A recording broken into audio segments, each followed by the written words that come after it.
नमस्कार दोस्तों, मैं जगदीप चौधरी आपका स्वागत करता हूं India's largest learning app Unacademy पे।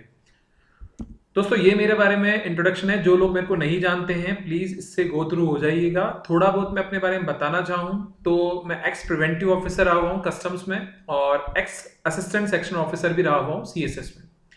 मैंने 60,000 से ज़्यादा स्टूडेंट्स को पढ़ाया है।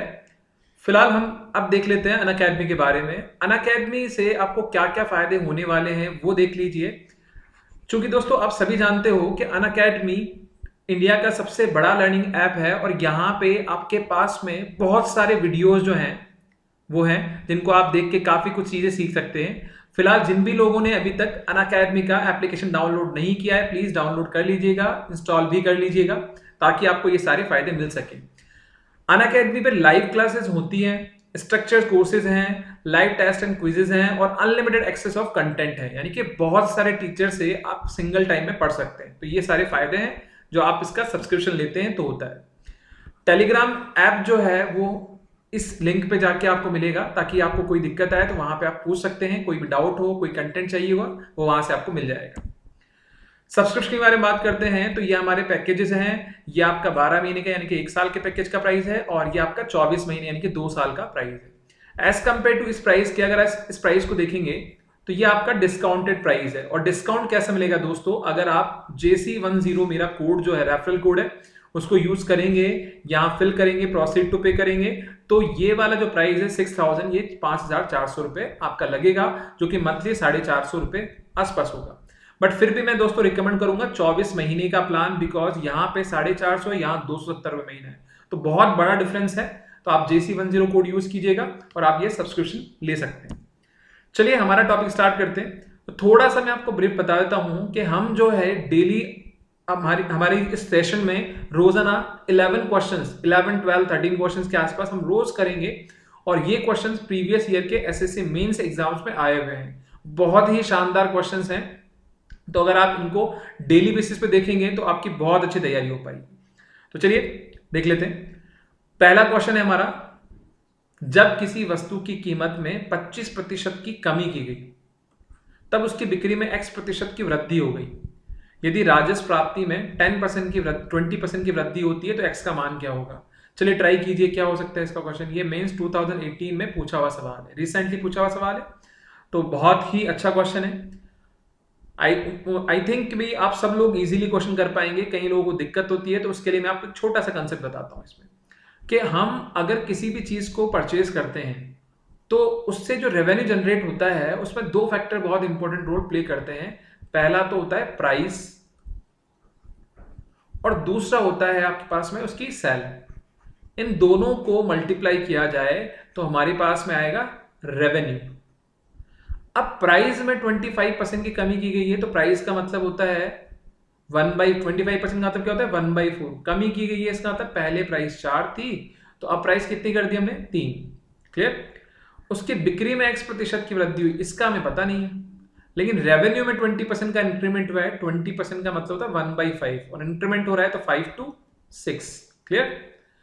अब आप मेरे को बताइए कि अगर मुझे A इंटू बी बराबर C का वैल्यू पता है, C पता है, A पता है, तो B निकालने के लिए हम C/A तो करेंगे, यानी कि 5 में 4 का डिवाइड दीजिए तो सेल तो आया 5/4 और 6 में 3 का डिवाइड कीजिए तो 6/3 कितना आएगा 2। क्लियर। तो यहां से ये 4 वहां चला जाएगा, 2 से मल्टीप्लाई भी होगा तो जो सेल का रेशियो आएगा वो यहां से आएगा 5:8। कैसे, दोबारा बता देता हूं। 3 से आप कट करोगे 2 टाइम और 4 2 8 तो 5:8। तो सेल में आपने देखा इंक्रीमेंट जो हुआ है, सेल में कितना इंक्रीमेंट हुआ, 5 था 8 हो गया, इसका मतलब 3 का इंक्रीमेंट हुआ। समझ में आ रहा भी, 3 का इंक्रीमेंट हुआ किस पे 5 पे इंटू 100 तो आंसर कितना आएगा 60%। That's it. तो ये हमारा आंसर होगा। कभी भी किसी भी क्वेश्चन में अगर इस तरह का सवाल पूछा जाता है तो आप ध्यान रखिएगा कि दो चीजों का मल्टीपल अगर तीसरे के बराबर है और तीसरे की वैल्यू गिवन है और पहले की वैल्यू भी गिवन है तो दूसरे के लिए डिवाइड लगा के निकालते हैं। और इस तरह से अगर आपको समझ में आता है तो एग्जाम में आप बहुत ही जल्दी और बहुत ही आसानी से कोई भी क्वेश्चन कर सकते हैं। ये सारे मैं मेंस के क्वेश्चन करवा रहा हूं दोस्तों, तो ध्यान रखिएगा, सारे इंपॉर्टेंट क्वेश्चन भी हैं। चलिए अगला क्वेश्चन देख लेते हैं। अगला क्वेश्चन, यदि A B से 28% अधिक है और C A और B के योग से 25% कम है तो सी ए से कितने प्रतिशत अधिक होगा, आपको डेसिमल में लगभग मान बताना है। ठीक है, नियरेस्ट डेसिमल में आपको आंसर बताना है। तो एक काम करते हैं, 3 लोग ले लेते हैं, ए, बी और सी। ए की वैल्यू बी से 28% ज्यादा है, तो अगर मैं बी को 100 मानता हूं तो ये होगा 128। क्लियर? और सी जो है ए और बी के योग से 25% कम है, तो इन दोनों का योग होगा 228। 25% कम है मतलब 3/4। 4 से 5 बार, 4 से 7 बार। क्लियर? 5 चौक 20 और 4 × 7 28। फिर मल्टीप्लाई करते हो तो 57 को 3 से गुणा कीजिए, यह आएगा 171। कैसे भाई? 57 × 3 करोगे 171 ही आएगा। अब कहा गया है कि सी ए से कितना प्रतिशत ज्यादा है, तो बताइए सी की वैल्यू कितनी है, बताओ फटाफट। क्या है सी की वैल्यू? 171। और ए की वैल्यू कितनी है? 128। तो 128 से 171 कितना ज्यादा है ये आपको बताना है। तो आई थिंक आराम से कैलकुलेट कर सकते हैं कि यहाँ पे 43 इंक्रीमेंट है 128 पे इंटू कितना 100। अब सबसे इंटरेस्टिंग चीज देखिए, 43 का इसमें 3 टाइम डिवाइड जा सकता है, लेकिन यहाँ 129 होना चाहिए। इसका मतलब ये वैल्यू 1/3 से, ठीक है, 1/3 कब होती? जब यहाँ पे 3 बार डिवाइड जाता, पर जा नहीं रहा है। अगर 3 बार डिवाइड जाता तो 33.3% आंसर आता, लेकिन आएगा नहीं, क्योंकि ये वैल्यू 1/3 से ज्यादा है। बिकॉज जब डिनोमिनेटर छोटा होता है तो वैल्यू क्या आती है? बड़ी। तो चूंकि यहाँ पे समथिंग 2.9 बाय डिवाइड जाएगा, और जब 2.9 का इसमें डिवाइड लोगे तो 33.3 नहीं 33.6 आएगा आपका आंसर। तो देखिए ये आपका आंसर। उम्मीद करता हूँ ये चीज समझ में आ गई होगी। दोबारा मैं बता देता हूँ, अगर बी को 100 मान लिया जाए तो 100 से 28 ज्यादा क्या हुआ? ए। क्लियर? उसके बाद हम दोनों का टोटल करें तो ए और बी का टोटल 228 हुआ, उसका 25% यानी कि 1/4 कम करना है। देखो कहीं भी अगर आपको समझ में नहीं आता तो प्लीज मेरे को बता दीजिएगा। तो 228 का 1/4 कम किया तो 3/4 आ गया, और 3/4 की वैल्यू है 171। 171 128 से कितना ज्यादा होता है ये बता दो, 43। और किससे? 128 से इंटू 100 करना है तो 33.6 आपका आंसर आएगा। क्लियर? तो चलिए ये चीज भी समझ में आ गई होगी। देखो दोस्तों, मेरे साथ अगर आप पढ़ना चाहते हैं तो हमेशा एक चीज ध्यान रखिएगा, मैं हमेशा हर क्लास में अपनी ये बोलूंगा कि अगर आपको कुछ नहीं आता है तो प्लीज कमेंट बॉक्स में जाके मेरे को ये चीज जरूर बताइएगा कि आपको हमारा ये वीडियो कैसा लगा और किस तरह का कंटेंट आप पढ़ना चाहते हैं, हम उसी के अकॉर्डिंग आपको पढ़ाएंगे। जैसा आप बोलेंगे वैसा, ठीक है। हमारे लिए आपका फीडबैक जो है वो बहुत इंपॉर्टेंट है। अगर आप अपना फीडबैक नहीं देंगे तो हमें पता ही नहीं चलेगा कि आप किस तरह से कंटेंट को पढ़ना चाहते हैं और किस तरह से आप उसमें जो है वो इजी फील कर रहे हैं। समझ में आ रहा है आपको मेरी बात? चलिए अगला क्वेश्चन देख लेते हैं। राघव अपनी आय का 80% खर्च करता है। यदि उसकी इनकम में 12% की वृद्धि होती है और बचत में 10% की कमी होती है, तो उसके खर्च में कितने प्रतिशत की वृद्धि होगी? देखिए एक 3 चीजें होती है। इनकम बराबर होता है एक्सपेंडिचर प्लस सेविंग के, ये सब जानते हो आप। आय किसके बराबर होती है? खर्च प्लस बचत के बराबर। नॉर्मली हम आय को 100 मान के चलते हैं। अगर कोई आदमी 80 खर्च करता है तो इसका मतलब बचत कितनी होगी? 20। समझ रहे हैं आप? उसने कहा ना राघव अपनी आय का 80% खर्च करता है, तो माना इनकम कितनी है? 100, और 100 में से खर्चा कितना किया? 80। बहुत ज्यादा खर्चा करता है राघव, लेकिन कर भी क्या सकते हैं अपन? राघव को रोक तो नहीं सकते ना। आपको कौन रोक लेता है? समझ में आई है? तो 80 अगर खर्चा है तो बचत कितनी है? 20। अब ये बोल रहा है उसकी इनकम में 12% की वृद्धि कर दी जाए, तो इनकम में 12% की वृद्धि हुई 112। भाई 100 का 12% निकालेंगे तो 12 आएगा, और 12 का इंक्रीमेंट करेंगे तो 112 हो जाएगा। क्लियर? और बचत में 10% की कमी हो जाती है। बताइए बचत कितनी है? 20 है। 20 का अगर आप 10% निकालोगे तो 2 ही आएगा, 2 कम करोगे तो 18 हो जाएगा। कुल मिलाकर अगर आप 112 कमाते हो और 18 उसमें बचा लेते हो, इसका मतलब खर्चा कितना हुआ? 94। पुराने खर्चे से अगर मैं नए खर्चे को कंपेयर करता हूं तो पता लगा वृद्धि कितनी है? 14 की। किस पे? 80 पे। इंटू कितना? 100। 4 5, ठीक है। 14 5 70, 70 में 4 का भाग लगाइए, अपना आप आंसर आएगा अपना। तो कितना आंसर आना चाहिए बताइए आपके पास में? तो ये आंसर आएगा आपके पास में 17.5%। 17 चौक 68 होता है ना, 0.5 इंटू 4 कितना हुआ? 2, तो आपका 17.5। टू द पॉइंट क्वेश्चन था, कहीं कोई घुमाने फिराने वाली बात ही नहीं थी, और इतना आपको भी समझ में आ गया होगा कि किस तरह से इस क्वेश्चन को करना है। ठीक है दोस्तों, नेक्स्ट क्वेश्चन देख लेते हैं। अच्छा क्वेश्चन है, मेंस 2018 का ही क्वेश्चन है, बड़ा क्वेश्चन नहीं है। कई लोग बोलते हैं कि काफी बड़ा क्वेश्चन है, क्वेश्चन कोई बड़ा नहीं होता है, आप हमेशा ध्यान रखिएगा, सिर्फ सॉल्यूशन बड़े और छोटे होते हैं। क्या होते हैं? सॉल्यूशन बड़े और छोटे होते हैं, वो डिपेंड करते हैं आपके तरीकों पे कि आप क्वेश्चंस को किस तरह से करते हैं। तो एक कक्षा में छात्रों की संख्या में 83 से ही 1/3% लड़कियां और बाकी लड़के हैं। अब सबसे इंपॉर्टेंट क्या है यहाँ पे? 83:1/3%। तो हमेशा ध्यान रखिएगा 83:1/3% का मतलब होता है 5/6। इसका मतलब अगर मैं कहूं कि क्लास में लड़कियों की संख्या और लड़कों की संख्या का एक फैक्ट पता है आपको कि लड़कियां जो है वो कितनी है? 83:1/3। इसका मतलब 5 लड़कियां हैं तो एक लड़का होगा। ये भी कर सकते हैं कि 500 लड़कियां तो 100 लड़के। क्लियर? बाकी लड़के हैं, यदि लड़कों की संख्या का 60%, ये भाई 60% हो गया, और भाई 100 का 60% तो 60 ही रहेगा, और लड़कियों का संख्या का 80% प्रेजेंट है। भाई 50 का या 500 का 80% कितना निकालोगे? 400 होगा। ठीक, 400% है प्रेजेंट है तो 100 एब्सेंट, यहाँ पे 40 एब्सेंट। कुल कितने छात्रों का अनुपस्थिति है? यानी कि 140 जो है एब्सेंट है, कितने में से? 600 में से इंटू कितना? 100। जीरो से आपका जीरो कट गया है, 6 दूनी 12, उसके बाद में बचा आपके पास में 2, 6 18, बचा 1/3। तो 23 से ही 1/3 है क्या किसी ऑप्शन में? बिल्कुल होना चाहिए। 23 से 1/3 बी ऑप्शन आपका आंसर। तो यहां तक समझ में आ गया होगा, यहां तक कोई किसी को दिक्कत भी नहीं होगी, इजीली आप कर भी सकते हैं। तो उम्मीद करता हूं इसमें कोई दिक्कत नहीं होगी। चलिए आगे। चलिए अगेन एक और क्वेश्चन, यदि पेट्रोल की कीमत 19% बढ़ जाती है और सुनीता पेट्रोल पर केवल 12% एक्स्ट्रा खर्च करने का इरादा रखती है, तो उसे कितने प्रतिशत पेट्रोल की खरीद को कम करना पड़ेगा? एक पूर्णांक के करीब। बहुत ही इंटरेस्टिंग और बहुत ही प्यारा क्वेश्चन है। देखो अभी आज मैंने जो फर्स्ट क्वेश्चन बताया था उसी कॉन्सेप्ट पे ये क्वेश्चन है, तो कैसे करेंगे इसको वो देख लेते हैं। देखो सबसे पहले मैं बताता हूं, पेट्रोल जो होता है उसका प्राइस मल्टीप्लाई बाई कंजप्शन बराबर किसके होता है? खर्चे के, एक्सपेंस के। प्राइस पर लीटर को कंजप्शन से गुणा करेंगे तो ही तो एक्सपेंस आएगा, यानी कि खपत और मूल्य इन दोनों को गुणा करेंगे तो खर्च आएगा। अब वो चाहता है या चाहती है कि पेट्रोल की कीमत तो 19% बढ़ जाती है, तो प्राइस जो है पहले 100 थी तो अब कितनी होगी? 119। क्लियर?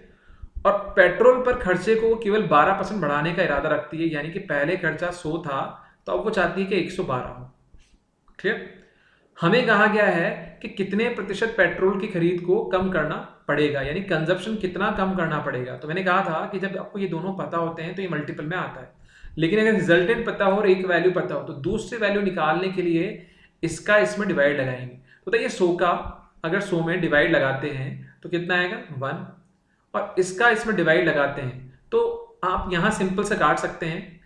17 बार ये कटेगा, 16 बार ये कटेगा। 7 से काटिए, 17 बार 17 × 7 119 और 16 × 7 112। तो यानी कि यहाँ 17/16 आएगा कि 16/17? 16/17, क्योंकि रिजल्टेंट ये है तो ये ऊपर आएगा और ये नीचे आएगा, और 17 वहां जाएगा तो हमारे पास जो कंजप्शन का रेशियो आएगा वो आएगा 17:16। 17 से 16 प्राइस हो गया या कंजप्शन 16 हो गया, तो इसका मतलब डिक्रीमेंट हुआ है 1 का 17 पे × 100। क्लियर? और 17 का डिवाइड आप 100 में लगाते हो तो लगभग 6 बार जाएगा, तो 6% आपका आंसर आना चाहिए।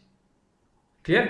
बहुत ही इंटरेस्टिंग क्वेश्चन है, और अगर ऐसा क्वेश्चन आते हैं तो 90% लोग छोड़ के आते हैं ऐसे क्वेश्चन को।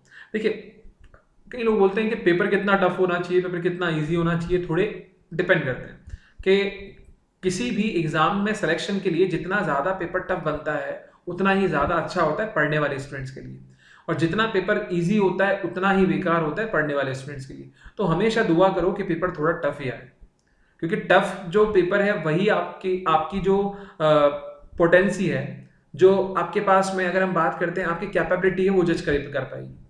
गधे और घोड़े में फर्क तो तभी पता लगेगा ना जब मैदान अच्छा होगा। छोटे से मैदान में दोनों को दौड़ा के देखा जाए तो पता ही नहीं चल पाएगा।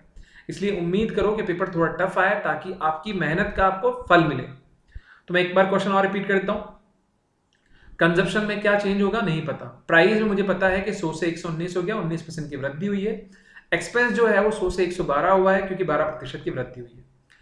अब अगर मुझे कंजप्शन निकालना है तो मुझे जो है एक्सपेंस में प्राइस का भाग लगाना पड़ेगा। तो पहले एक्सपेंस था 100 रुपए का और प्राइस भी 100 था, तो 1 लीटर पेट्रोल आया करता था।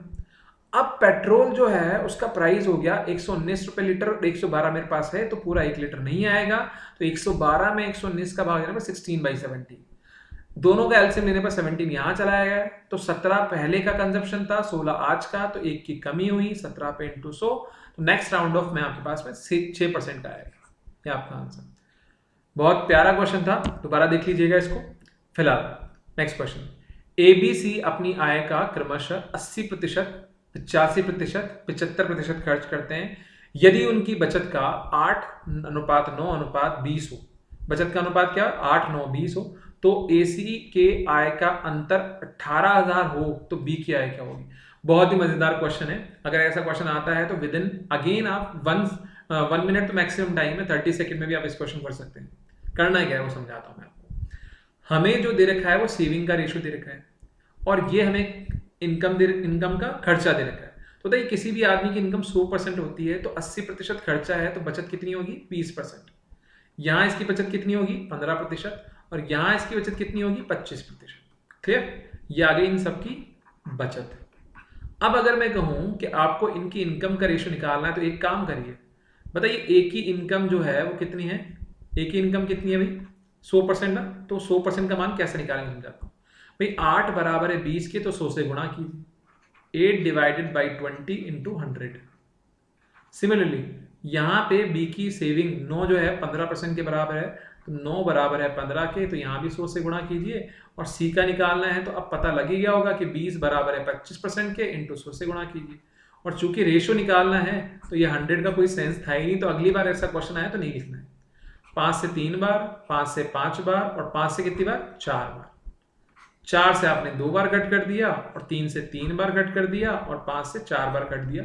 तो अल्टीमेटली रेशियो आया 2:3:4 का। किसका रेशियो आया, आय का। क्लियर, हमें कहा गया है ए और सी की आय का अंतर, तो बताओ ए और सी की आय का अंतर कितना है, 2। कितना, 2। तो 18,000 रुपए बराबर है 2 के, और मल्टीप्लाई करना है बी की इनकम, तो गुणा किससे करना पड़ेगा, 3 से। तो 2 से 9 बार और 9 से 3 बार, तो 27,000 रुपए इसका आंसर होना चाहिए, जो कि आपके इस ऑप्शन में है। बस इतना सा करना है, बहुत ही आसान सा क्वेश्चन है। अगर दोबारा ऐसा क्वेश्चन आए तो आप आराम से कर पाएंगे। चलिए आगे देख लेते हैं। तो अगले क्वेश्चन में आपसे कहा गया है, यदि y के 1/4 के 30% का 2.5 गुना, चलो देखते हैं, ऐसे क्वेश्चन आए तो लिख लेना चाहिए। y हो गया 1/4 हो गया, 30% को 3/10 लिख लेते हैं, और 2.5 गुना को 2.5 लिख लिया, बराबर है x के आधे मान के 25% के बराबर। 25% को हम 1/4 लिख लेते हैं। क्लियर, पॉइंट आया तो यहाँ पे 100 आ गया, पॉइंट आया 10 आ गया, 25 से कट गया 4 बार, और 1/4 से 1/4 कट गया। क्लियर, 2 से 2 बार कट गया, तो 3 तो आ गया y का मल्टीपल, और 2 क्रॉस मल्टीप्लाई होगा तो x का मल्टीपल। यहां से रेशियो समझ में आता है कि x का मान तो आया 3 और y का मान आया 2। पूछा गया है कि x का मान y से कितने प्रतिशत कम है, बताइए, या ज्यादा है। तो x का मान y से ज्यादा है, बताओ कितना ज्यादा है, 1। किससे, y से, तो y नीचे आएगा इंटू 100, मीन्स 50% मोर आएगा इसका आंसर। x y से कितने प्रतिशत कम या अधिक है, तो मैं फिर वही बोल रहा हूं, x का मान आया 3, y का मान आया 2, तो x का मान y से ज्यादा है। कितना ज्यादा है, 1 ज्यादा है। y से ज्यादा है तो y कितना है, 2, तो 1/2 इंटू 100 आएगा। Clear, next question. चलिए अगला क्वेश्चन है, मोनिका अपनी आय का 72% खर्च कर देती है, यदि उसकी आय में 20% की वृद्धि होती है। आज भी कहते ऐसा क्वेश्चन, दोबारा, इनकम, एक्सपेंस और सेविंग। इनकम हमेशा 100 मान के चलते हैं, 72% खर्चा है, तो इसका मतलब 28% उसकी बचत होगी। यदि उसकी आय में 20% की वृद्धि होती है, तो आय में अगर आप 20% की वृद्धि करोगे तो 100 पे 20% का इंक्रीमेंट 20 ही होगा, 120 हो जाएगा। उसकी बचत में 15% की वृद्धि हो जाती है, सेविंग में 15% की वृद्धि। अब हमें दिक्कत ये होगी कि 28 का 15% कैसे निकालें। तो 28 का 5% तो होता है कितना, देखो 28 का 10% तो होगा 2.8, और 5% होगा 1.4, तो कुल मिला के होगा ये 4.2, और 4.2 को अगर ऐड करेंगे तो 32.2 हो जाएगा। समझ में आया यहाँ तक? भाई कैसे निकाला? 28 का 10% 2.8 और 5% कितना आया 1.4, दोनों को जोड़ा 4.2, 15% की वैल्यू आई। अब जोड़ने पर हमारी सेविंग आ गई। अब बताइए अगर मैं कहूं कि मेरी इनकम 120 है और मैं 32.2 की सेविंग कर लेता हूं तो बाकी मेरा खर्चा हुआ। अब खर्चा कैसे निकालेंगे? देखो 20 घटाया 100, 12 घटाया 88 और फिर 0.2 घटाया तो 87.8। ये तो हुआ मेरे पास में। क्या आया आपके पास में? नया खर्चा। पुराना खर्चा 72 था, नया खर्चा 87 पॉइंट आया। तो कुल मिला के वृद्धि कितने प्रतिशत की होगी ये पूछा गया। तो 15.8% की वृद्धि हुई। 15.8% की वृद्धि हुई किस पे? 72 पे। इंटू कितना? 100। पॉइंट जैसे हटाओगे एक जीरो कट जाएगी, बाकी काट के सॉल्व करना है अपन। तो काट कह सकते हैं 4 से कट रहा है, 4 से आई थिंक ये नहीं कट रहा है, तो 2 से ही काटना पड़ेगा अपन को। और 2 से अगर आप काटते हो तो 36 बार तो ये कटा, और 2 से काटा आपने 2 से 7 बार, 2 से 9 बार ये कटा। 36 दूनी 72। फिर उसके बाद में बचता है 10 तो यही सी ना, उसको देख लेंगे बाद में। तो उसके बाद में बचता है आपके पास 7। 7 में डिवाइड जाएगा नहीं, तो यहाँ पे हमने क्या लगा लिया? पॉइंट। 70 हो गया। 70 में अगर आप 36 का भाग दोगे तो एक बार जाएगा, ठीक है। और अगर साथ में जो है यहाँ पर 10 भी है तो 10 से गुणा करते हैं 21 पॉइंट समथिंग आपका आंसर आएगा, जो कि इकलौता एक आंसर है। ये आपका आंसर कर लेंगे अब तो कोई दिक्कत नहीं होगी। थोड़ा कैलकुलेटिव क्वेश्चन था बिकॉज यहाँ पे कैलकुलेशन थोड़ी घुमा फिरा के दी गई थी। मैं दोबारा एक बार रिपीट करता हूँ। 100 इनकम थी, 72 खर्चा था, तो 28 बचत थी। इनकम में 20% की वृद्धि 120, खर्च सेविंग में वृद्धि हुई 15% की। 28 का 15% 4.2, 32.2 नया सेविंग।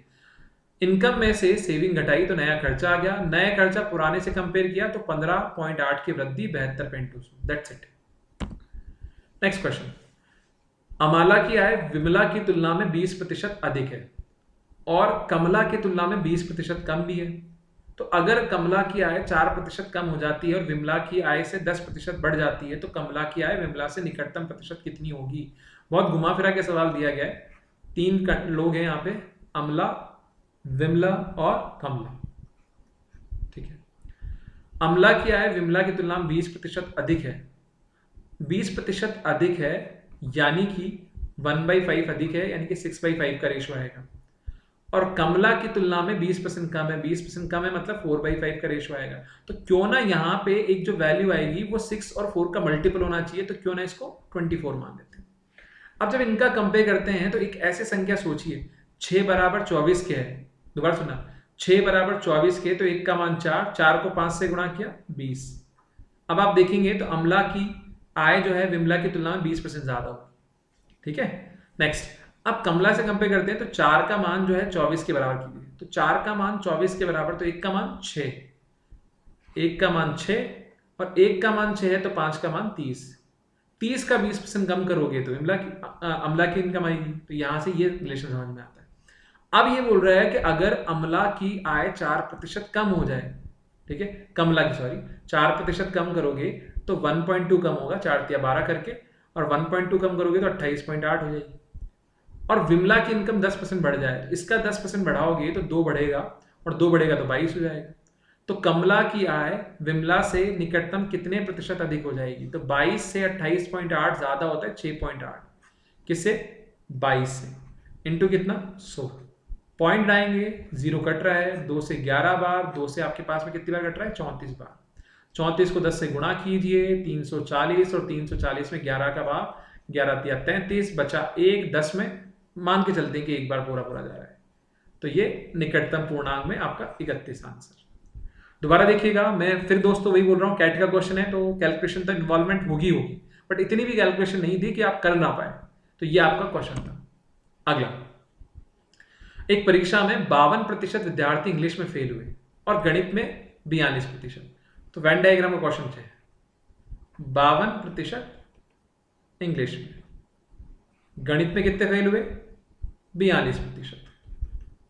17% दोनों में फेल हुए, दोनों में फेल 17%। तो दोनों विषयों में कितने प्रतिशत विद्यार्थी पास हुए? तो पहले एक काम करते हैं, टोटल फेल निकाल लेते हैं। 52% इंग्लिश के फेल, 42% गणित के फेल। अब चूंकि ये दोनों सर्कल इंटरसेप्ट कर रहे हैं तो ये दोनों फेल दोनों जगह काउंट हो गया, यहां भी 17 काउंट हो गया, यहां भी 17 काउंट हो गया, तो 17 को एक बार के लिए माइनस करना पड़ेगा क्योंकि दो दो जगह काउंट हो चुका है। 94 माइनस 70 77% है।